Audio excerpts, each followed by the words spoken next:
The debut of Paxton was unreal. Your social status has skyrocketed so much that now people hate you. You used to make that face all the time. Gotta do a quick roll call here. Yes. What team is everybody on? You know this. You know what I'm going to say. It's Team Davy. Davy. Always. Exactly. You get it. Team Davy. Team Davy to always be happy. But in terms of the triangle, there are so many positions to be had on Paxton and Ben. 50-50 split for me on them. I'll give it that. I love it. Being diplomatic. I'm very supportive of Team Davy and her journey in self-love. I think that I'm a little biased. I lean more heavily towards Team Ben. Sorry. Okay. But I give like 20% to Team Paxton for Yeah. Darren because he's such a hunk and so cool. But what I heard was And Team I give Davy said 3 times. 10% to Team Davy. But you said Team Davy. And that, I think, But 10% was we a vote are for Team all- Davy. We are all entitled to our wrong opinion. I'm going to push for what the fans have been saying. I love a good Team Denise situation. I feel like the friendship there is something that, I love the fact that it's being explored more and just that they're now really good friends and they've squashed their beef. And I'm Team Denise all day. I'm team explore who you want to fall in love with. But also team Trelenor, season 3, represent. I don't know. Am also team Fabisha. I don't know. What is Yes. Aniciola? Aniola. And I like Aniola. I've pretty much always been Team Ben. I've always been I'm a Team Paxton. I'm a big believer you should go really hot in high school. Isn't it crazy that Paxton and Davy are together?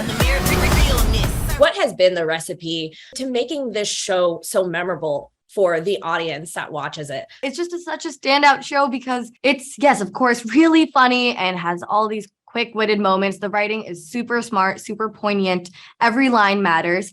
Every character is so unique and provides something to the story. And it's very heartwarming. Real things are being spoken about in a way that it's natural, it's organic, it's relatable. And that's why many people, not just young South Asian brown girls, can relate to it.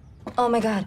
That's why popular people age better. We get a little more Paxton and Ben together this season. Yes. Yeah. What was it like for you guys getting a chance to, spend some time away from Davy this year? It's one of my favorite scenes of season 3 is being able to share that time on screen with Darren. He's an amazing actor, great to play off of. And it's just that character dynamic between them is really funny to explore. My favorite part, especially about that scene that we did, is it focuses so heavily on vulnerability from both of these men, which I think is awesome because you're watching like two people that are very different from each other and are going through different life stressors. Like, Ben is really stressed out and Paxton is in a different way. And I think to watch them open up to each other and to watch kind of like that male bonding and that male vulnerability is really important. And I hope that it would inspire some difficult conversations from high schoolers that are watching this show and from college men and young men and men in general. I just feel like it's really important to have scenes like that to show that like you can be vulnerable and it's okay to like talk about what you're worried about and like ask friends for advice and ask for help.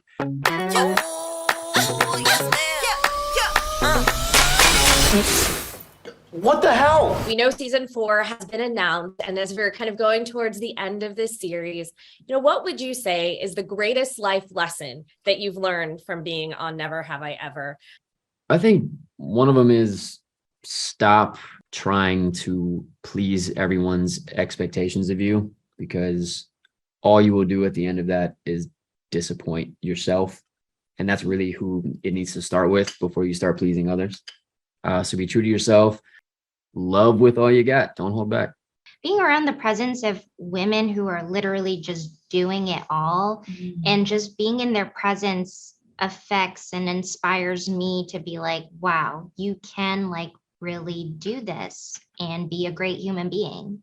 Confidence and kindness can go hand in hand, but also confidence is cool. And confidence on women especially, it's really cool to be confident and it doesn't make you conceited or it doesn't make you full of yourself. And I think Denise is the perfect representation of someone who can be confident, but can still be on the same wavelength, kind as well. And it doesn't have to be one or the other. Just loving yourself for all three, I would say Davy, Kamala, and Melanie. I think that a huge theme of the entire series has been how do we love ourselves and what does that look like? And I think in every season we're exploring that in different ways. Yeah, I agree. I think it's greater intimacy in like learning how to love harder, deeper, and closer, and yet letting people go at the same time. Damn. You want my advice? Stop trying so hard. What do you have to lose? Certainly not your dignity. I think that within like chaos, you can really find inner peace. And I feel like Ben's taught me a lot about that. And I'm trying to incorporate that in my real life where like perfection is kind of an impossibility, and being able to be comfortable in the fact that like messiness can be really awesome can really help me in my personal life and my own growth, and like help me be a better person and a better friend and all those other things. One that I have really reminded myself in this past bit is that no matter what happens, I'm going to be okay. I think there's a lot of times in my life where I get very nervous, I get very anxious and scared, and I overthink and I get stressed.